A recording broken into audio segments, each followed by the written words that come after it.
Are we on? No, Hello. no, we're not. just relax and be yourself, not like your normal with your jazz hands. You know that one where you God. you hit me. Sorry. I'm sorry. Sorry. Hello. Hello. In this episode, my fingers are big. Ooh. Episode. That's good. That Big hand. it was a big hand. What big I could hands do you've got. Glove puppet show. Actually, this might be the Christmas special. Hello. I think I might have done that one before. We're off to see The Wizard. The Wizard. We're off to talk about juggling time. Yep. Time constraints. Yes. And how I was just looking at your new top. And I realised it might have looked like I was looking at something else. I was just trying to work out what I actually said.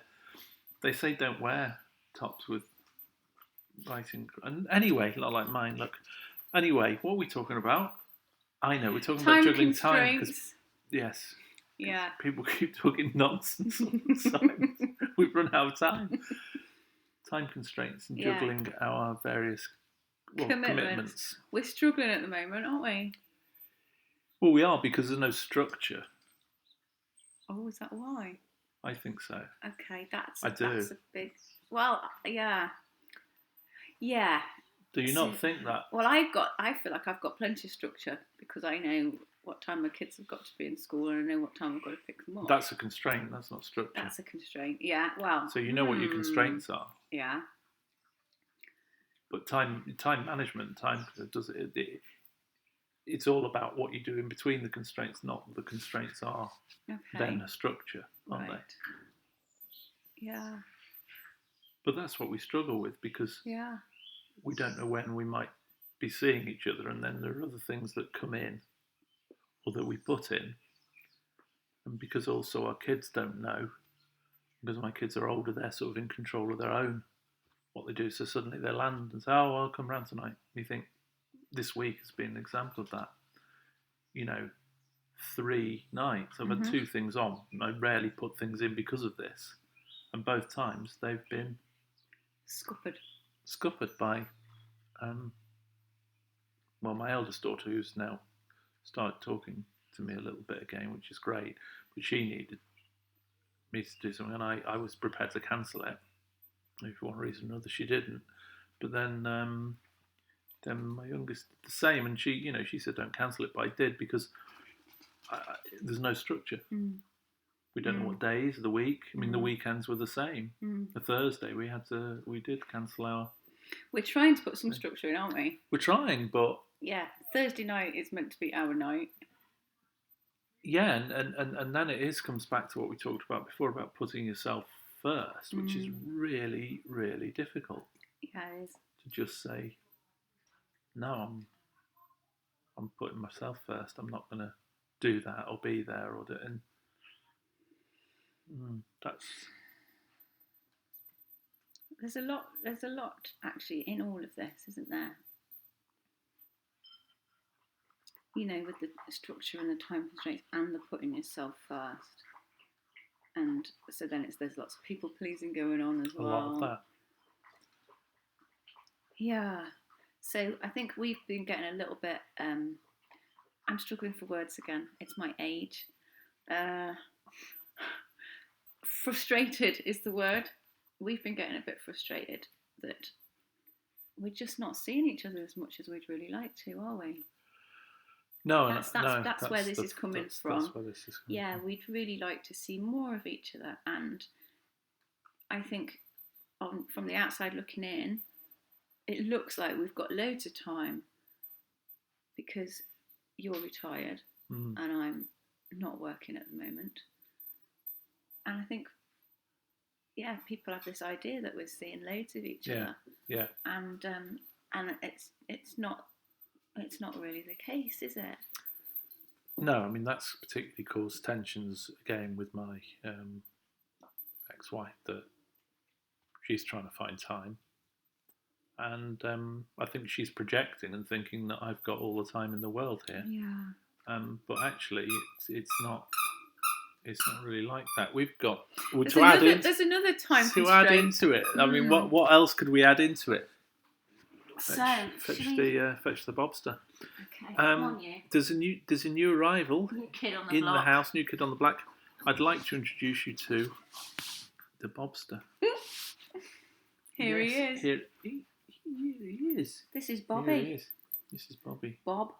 But the Bobster. The Bobster. Bobmeister. Bobby Boodles. He's a poodle. He's not a poodle. He's a puppy. And at the moment he's in puppy biting stage, isn't he? mode, aren't you, Bobster? Eh? We can't see him properly. There he is. There he is. There he That's is. it. There it. So Wave to the cat. Oh, he's so clever. he's very clever. Shall we show a trick, for I example? think he's about to be sick on me. He was sick earlier, but unfortunately he ate it all up again. Excellent. Good. I thought it was only Labradors that did that. No. But no. Oh, look at him. So okay, enough of the Bobster. Are you going down now? Put him down. We've decided that there is a definite family resemblance, haven't we? Which one's cuter? He looks like his dada. I don't think there's any doubt who's the cutest. No, darling. There's no doubt at all. So yeah. So anyway, we've added whilst we were struggling for time, you made the excellent decision to get a puppy. Because that won't constrain you at all. You actually said just do it. You were goading me into it. I did. With a look, stop thinking about everything and just take a risk, take a chance. Exactly. And I did, and now. Yeah. Now you can blame you've me. Thrown it exactly. You've thrown it back in there as though it was my strange. You did very well to make that decision. That's decision. a whole other blog topic, by the way. The whole decision-making process, isn't it? We won't go into that now. Yeah, it is. Well, it is because I'm not sure whether I'm alone in that. I don't think I am because you do it as well. You are. It's about analysing stuff. Yeah. And thinking stuff through, but partly, as I said before, it was my job. Yeah, and a bit of training. So. But on this sort of time management stuff. Yeah. Time constraints. The frustration around it, and like you said, sort of putting yourself. I think we both struggled to really put ourselves first, and also when we've got kids, there's a whole sort of societal expectations as well that the kids have got to come first. Absolutely. The kids have got to come first. I'm not saying I disagree with that. But if I'm always putting mine first and you're always putting yours first, what's left for us? Where are we? It's such a tricky mix, isn't it? But you had that, didn't you, with a couple of your friends saying, immediately, the kids have got to come first. Yeah. Which we all buy into, and there's no doubt that we feel like that, but that's not actually what you're told to do for your own health, your own mental health, your own psychological health, is make yourself well and as good as you can be first, and then you're available to be able to give that to other people.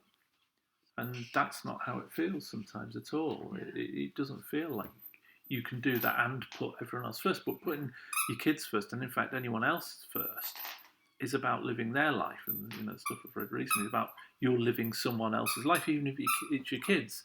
You're living their life for them because you're doing what they want, not what you want. And you're doing what you think will please them, not what makes you happy and keeps you happy and healthy. And that's part of this as well. And we're certainly aware of people who've just jumped straight into it and gone, we'll change our lives, restructure everything and say, this is the way it is now, you fit in. And kids are adaptable and all this sort of stuff, again, that you fed. Yeah. So, which way's right, which way's wrong, which way's best, we just don't know. You can't. And maybe we'll never know. Measure it, no, and, No. and you can't. I suppose what feels right for us is to sort of do a bit of a softly approach at the moment, isn't it? Well, it does, because well, it doesn't feel right for me and you, but it feels right for the kids, and right for the various traumas that, again, the stuff I've read recently is about putting traumas, separating them, not having this. I think it's called an etiological approach, something that there's cause and effect. That trauma leads to this, leads to that. So your life now is based on what's previously happened to you. And the approach that I was reading about recently is separating that, not doing that, which is sort of in the being in the moment, but also not being your past or your future, not being your past certainly. And that's an important separation sometimes to make, because the traumas that we've been through, you with your kids and me with my kids, are impacting, I think, on the way we're behaving. Yeah. Because we're thinking, gosh, that happened before, so it might happen again. Yeah. School and parental alienation that I've had. And I'm thinking, God, what if that happens again? I know. I think you base a lot of decisions on that, don't you, around sort of parenting. Yeah. And understandably so. And maybe that's okay. I mean, maybe that is. You should learn about how your child and how they react. But the problem is, you're not careful. We get into this, whatever it's called, lawnmower, helicopter parenting, whatever they call it these days, where you're trying to smooth everything out for your child before it happens, rather than saying, well, you have to be adaptable, you have to be flexible, you have to be able to sort things out. But it's difficult when it feels like you're causing that. Yeah. Which certainly we've been through with divorces. You're causing that instability, upset. That's what you then have to deal with your own guilt. And that then impacts, I think, on how we are now. Is we're trying to make sure we're now going to minimise any further impacts, because we've been involved in those. Do you know, when you start to really unpick it all, you could just go around in circles forever, couldn't you? In what way? Well, talking about the guilt, starting with the time constraints, and then the people pleasing, and then putting other people first, and then the whole guilt thing coming in, and not repeating trauma and the whole lot of it. Like, how can you just be natural when you're having to work through all of that? Yeah. It suddenly seems really difficult, doesn't it? Well, I think it can be. Yeah. And it is, particularly if you think about things and feel things. Or else it can be incredibly simple if you can approach a way of life where you're just in the moment and you're not your past traumas, and you don't try and please other people. But that's actually really, really hard to achieve. It is. Apparently that's where happiness lies. Yeah. But that comes back to the people pleasing, because you think, well, I can't separate myself from particularly my children's happiness. And that's not right. No, that doesn't feel right. They're not me and I'm not them, and I'm not responsible for their happiness. That's me taking on their tasks as well, which again I've been doing some reading about. You've been reading a lot, actually, haven't you? I have, because I was in Spain, and then I've just read a couple more books as well. So yeah, it's interesting. It's most of the stuff, and you won't be surprised to hear this. Most of the stuff that they suggest you do to attain happiness, we don't do. As a society and as individuals, like we what? don't do. Well, we don't live in the now. We don't put ourselves forward. We go for material stuff. All the stuff, the whole of, the way society's kind of arranged, and consumption, conspicuous consumption, is all against the way, most philosophies and psychologists suggest you attain happiness. Even putting your children first. I know it sounds odd that that's not what you should do, but you should put yourself, get yourself in the best state you can, and put the best place you can, do things for you, and then that's their task to respond to what you've done. And it doesn't mean being cruel or being inconsiderate, and that's a fine line again. So we've wandered slightly off time management. We have a bit. We haven't managed our time very well. And there's been bugger all structure. There's been no structure. But yeah, so we come down to the time management, but I think it's symptomatic of the way we're approaching this. that we're not putting ourselves and ourselves individually, then as a couple first. And that means everything starts to fall apart a little bit when we're reacting. Yeah. A little bit of time here, a little bit of time there. Yeah. That can go then. If something else happens, then we drop those things, which we're both guilty of. Yeah. So what's the moral of this story? We've got to put us as a couple, we've got to give it more priority. Yeah, I think we probably do. We probably do, because I don't think we do. No. I actually don't think we do. I think you're right. As a couple first. I think we've got a strong relationship that we rely on to navigate through the pieces of what's left for us. Yeah. So we pick up the pieces of what's left in the week and say, well, we'll have a bit there and a bit there, and we'll drop that bit there, because we're strong enough to do it, I think. We communicate and we get on well enough, and we enjoy our company wherever it might be. That's probably perversely causing us some of the issues. We don't actually have to work at finding the time.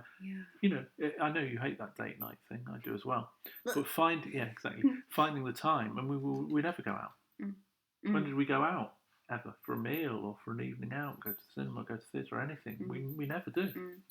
Yet, looking at the surface of this, you'd think we would have all the time in the world to do that. Yeah.